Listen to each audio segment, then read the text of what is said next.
সম্প্রতি সময়ে অন্তর্বর্তী সরকারের প্রধান উপদেষ্টা ডক্টর মোহাম্মদ ইউনূস জাপান সফর করেন। অর্থনৈতিক সহযোগিতা এবং দ্বিপাক্ষিক বাণিজ্য স্বার্থে দুই দেশ বহু বিষয়ে একমত হয়েছে। এর মধ্যে বাংলাদেশ থেকে ১ লক্ষ মানব সম্পদ নেবে জাপান, তবে শর্ত একটাই, শিখতে হবে জাপানি ভাষা। আর এমন বার্তা দিলেন খোদ অন্তর্বর্তী সরকারের প্রধান উপদেষ্টা ডক্টর মোহাম্মদ ইউনূস। যারা জাপানি ভাষা বলতে পারে তাদের লেভেল আছে, লেভেল 1, লেভেল 2, বিশেষ লেভেল 4 পর্যন্ত যে পারবে তাকে ওটা পাস করলে নিয়ে যাবে। আমি 1 লক্ষ দিয়ে শুরু করতে চাচ্ছি, 1 লক্ষ টার্গেট করে, 1 লক্ষ তো রাতারাতি হবে না, আমরা শুরু করবো হয়তো 200-500 দিয়ে শুরু করবো, আস্তে আস্তে আরো 1000 হবে, লাখ হবে, ইত্যাদি ইত্যাদি যাবো।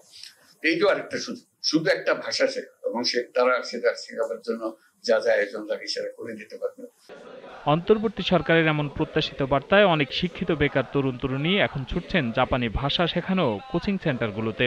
তাদের প্রত্যাশা ভাষা শিখে যেতে চান জাপানে, ফলে তারা কর্মের মাধ্যমে বেকারত্বের অভিশাপ থেকে মুক্তি পাবে।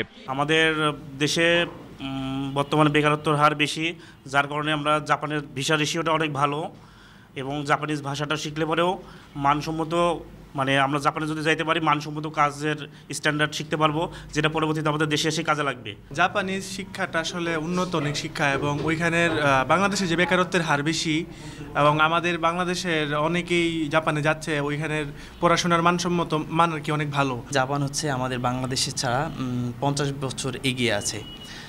জাপানের বিশেষ করে কালচারটা অনেক ভালো।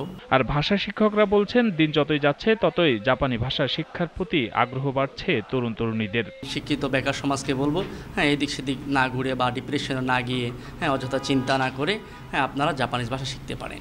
জাপানে শুধু একটু কি করতে হবে যে আপনি একটু স্কিলড হয়ে যেতে হবে।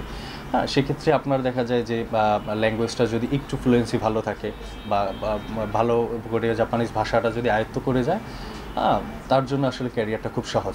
আমাদের রেমিটেন্সে বড় রকমের একটা অবদান রাখতে পারবে। তো আমাদের দেশের সরকার এই ব্যবস্থাটা, এই সুযোগটা করে দিচ্ছে।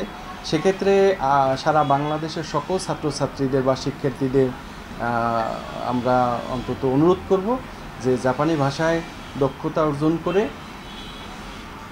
খুব নামমাত্র মূল্যে সরকারিভাবে বা বেসরকারিভাবে জাপান যাওয়ার সুযোগ পাচ্ছে। সর্বোচ্চ 3 থেকে 4 মাসের মধ্যে একটা লেভেল কমপ্লিট করা সম্ভব। জাপানিজ ভাষার লেভেল রয়েছে 5টা। প্রথম লেভেলটাই N5 বলে এটাকে।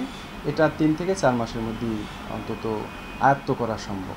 জাপানের এই সুযোগ কাজে লাগিয়ে বেকারত্ব দূর করে দেশের রেমিটেন্স প্রবাহ আরও বৃদ্ধি পাবে বলে আশা তাদের। Hasan Al Mamun, GTV news, Dhaka.